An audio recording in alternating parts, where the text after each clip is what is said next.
दोस्तों, आपका बच्चा पढ़ने के लिए किसी यूनिवर्सिटी के अंदर जाए और वहां पर जाकर उसके ऊपर लाठियां बरसें, डंडे बरसें, उसका सिर फूटे, उसके सिर के ऊपर टांके आए।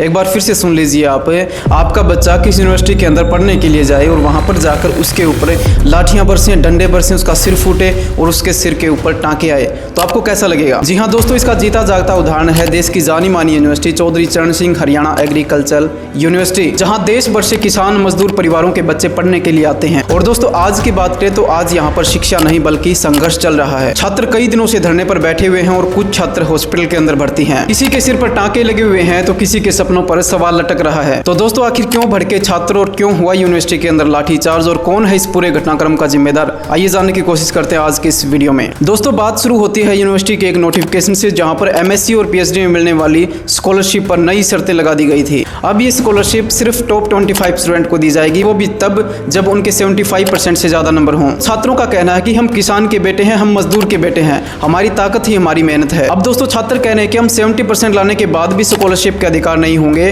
तो क्या शिक्षा सिर्फ अमीरों का अधिकार रह जाएगी? और इसी के विरोध में दोस्तों, छात्र 7 जून से यूनिवर्सिटी कैंपस में शांतिपूर्वक धरना दे रहे थे। कोई तोड़ाफोड़ी नहीं, कोई नारेबाजी नहीं, बस मांग रखी जा रही थी, वो भी इज्जत से। लेकिन दोस्तों, 10 जून की सुबह एक वीडियो सोशल मीडिया पर काफी वायरल होता है, जहां यूनिवर्सिटी के सिक्योरिटी गार्ड छात्रों को बुरी तरह पीट रहे हैं। कुछ छात्र भाग रहे हैं, कुछ छात्र जमीन पर हैं। लाठियां दोस्तों रुकने का नाम नहीं ले रही। 6 से ज्यादा छात्रों को गंभीर चोटें आई, किसी के सिर पर टांके आए तो किसी की पीठ पर सूजन, और आरोप लगे कि गार्ड्स पुलिस की ड्रेस में थे ताकि भय का माहौल बने। अब छात्रों का आरोप है कि उन्हें डराने के लिए गुंडागर्दी की गई, जबकि प्रशासन का कहना है कि छात्रों ने जबरदस्ती VC कार्यालय में घुसने की कोशिश की थी। अब दोस्तों, सवाल ये उठता है कि क्या छात्रों की आवाज को दबाने के लिए लाठी ही एकमात्र तरीका है? अब दोस्तों, प्रदर्शन बढ़ा तो छात्र पहुंच गए पुलिस थाने। FIR दर्ज हुई यूनिवर्सिटी के रजिस्ट्रार, एक प्रोफेसर और 5 गार्ड्स के खिलाफ। प्रोफेसर को सस्पेंड किया गया और कुछ गार्ड्स गिरफ्तार भी हुए। पर अब छात्रों का कहना है कि हमें इंसाफ तब मिलेगा जब कार्रवाई दिखावटी नहीं बल्कि असल में होगी। और दोस्तों, उधर राजनीतिक पार्टियां भी एक्टिव हो गई हैं। राहुल गांधी, मल्लिकार्जुन खड़गे, रणदीप सुरजेवाला और सांसद दीपेंद्र हुड्डा ने भी छात्रों से संपर्क किया, और NSUI, INLD और JJP जैसे संगठनों ने भी